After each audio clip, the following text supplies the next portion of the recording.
Bismillahirrahmanirrahim. Assalamualaikum warahmatullahi wabarakatuh. Waalaikumsalam warahmatullahi wabarakatuh. Saya ucapkan selamat pagi. Pagi. Sehat semua? Sehat. Oke, sebelumnya kita seperti biasa teriakan yel-yelnya dulu ya. Mari kita mulai. Salam pekerja hebat, luar biasa. Salam kompak, luar biasa. Luar biasa, Sukses. Oke, terima kasih. Pertama-tama, marilah kita panjatkan puja dan puji syukur kehadirat Allah Subhanahu wa Ta'ala. Atas rahmatnya kita masih diberi kesehatan dan masih bisa berkumpul di tempat ini untuk melakukan briefing pagi ya. Jadi yang pertama saya akan membahas kejadian kecelakaan kerja ya.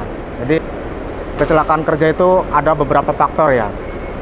Jadi kita harus fokus, harus berhati-hati, jangan melamun, harus safety, harus berpikir dampak buruknya. Jadi yang pertama kita harus fokus masalah pekerjaan ya. Jadi kita di dalam suatu melakukan pekerjaan itu jangan lamun ya. Jadi pikiran kita itu harus fokus ya. Dan harus hati-hati ya. Jangan bertindak ceroboh. Terus pikirkan apa dampaknya kalau kita melakukan pembenahan mesin atau apapun. Kalau kita tidak bisa melakukan pembenahan mesin atau apapun, kita panggil bagian mekanik ya. Jangan melakukan pembenahan sendiri kalau yang itu tidak bisa dibenahi oleh kita ya. Terus kita harus safety ya. Jadi safety dalam masalah melakukan sebuah pekerjaan. Jadi contohnya kayak meres harus menggunakan sarung tangan. Jadi kenapa harus menggunakan sarung tangan? Meres juga kalau tidak menggunakan sarung tangan itu biasanya ada dampaknya. Seperti tangan kita gatal-gatal setelah itu ya. Terus juga harus memakai kacamata di saat sedang meres cat ya. Itu juga sebuah safety atau pelindung diri. Di saat kita meres ada cipratan-cipratan cat di mata. Kalau kita menggunakan APD, insya Allah bisa mengurangi rasa kecelakaan ya, kecelakaan kerja. Jadi dimanapun sebenarnya kita bekerja itu kita selalu diintai ya, kemungkinan diintai sama masalah kayak kecelakaan. Tetapi kalau kita sudah safety, jadi kecelakaan itu bisa diminimal. Jadi contohnya, walaupun kita sudah safety, pasti kecelakaan itu ada aja. Ya. Contohnya, di saat kita berkendara menggunakan motor, kita sudah safety, sudah berhati-hati, sudah memakai helm, sudah memakai sarung tangan dan sebagainya. Tetapi di saat kita terjadi kecelakaan, itu artinya kita sudah fokus ke depan, tetapi kecelakaan itu tidak tahu kapan terjadinya. Ya. Jadi biasanya kita sedang memakai motor, ada yang dari belakang yang nabrak, padahal kita sudah safety. Ya. Nah, jadi memang dampaknya, tetapi dampaknya kalau kita sudah safety, udah memakai helm, udah memakai segalanya, itu akibatnya tidak buruk-buruk amat. Ya. Karena kita sudah safety.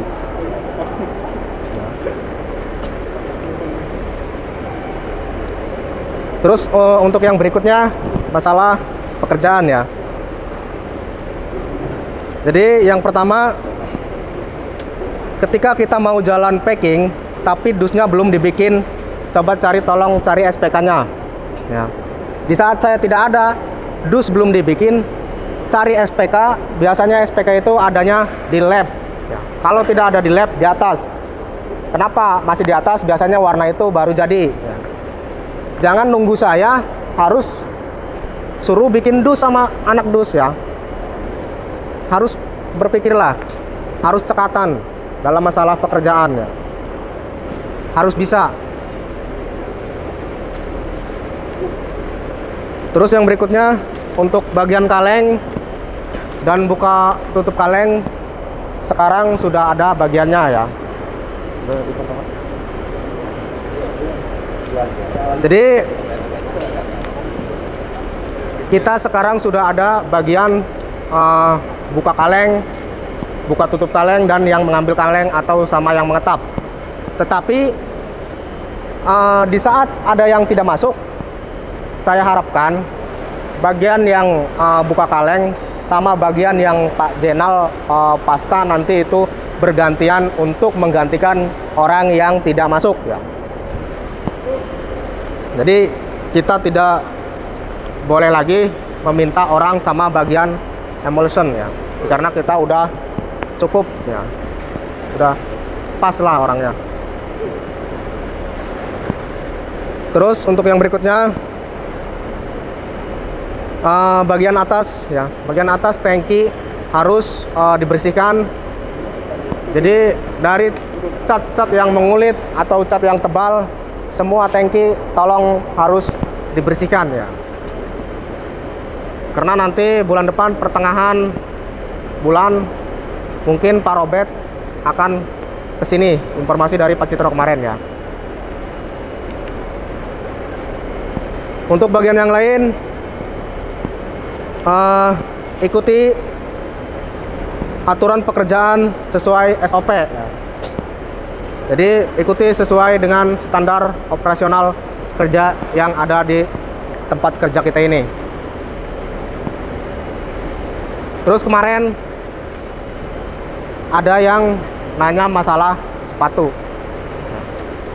Jadi saya bilang kemarin masalah sepatu untuk bagian sintetik mungkin nanti kloter kedua. Nanti mungkin saya tidak panjang lebar, nanti Pak Restu mungkin yang akan menjelaskannya ya. Terus untuk 5R, terus lakukan pengepelan pagi dan sore ya. Kalau yang catnya sudah kusam, tolong lakukan pengecatan lagi supaya tempat kita ini kelihatannya rapi terus ya. Karena kita di sini sebagai juara ya. Coba tolong supaya jadi naungan untuk orang-orang, untuk bagian-bagian yang lain. Terus satu lagi tadi informasi dari Pak Kurdi, nanti nimbang, masalah penimbangan cat sekarang nanti bawa 6 biji ya. Jadi bawa 6 biji itu nanti bawa yang terdepan sama yang terbelakang. 6 biji itu nanti diinstruksikan oleh Pak Kurdi. Sekarang katanya sedang mau ngabisin buku stok dia yang lama dulu. Nanti buku yang stok dia yang baru kita akan segera mulai penimbangan. Sekarang nanti akan membawa 6 kaleng dan 1 dus ya. Jadi 6 kaleng itu dari pengeluar pertama dan yang stop yang terakhir itu kita nanti akan bawa ke Pak Kurdi untuk melakukan penimbangan ya. Mungkin dari sini ada yang bertanya? Mungkin cukup ya. Semoga briefing kali ini dimengerti dan dipahami. Sekian dari saya. Wabillahi taufiq wal hidayah. Wassalamualaikum warahmatullahi wabarakatuh.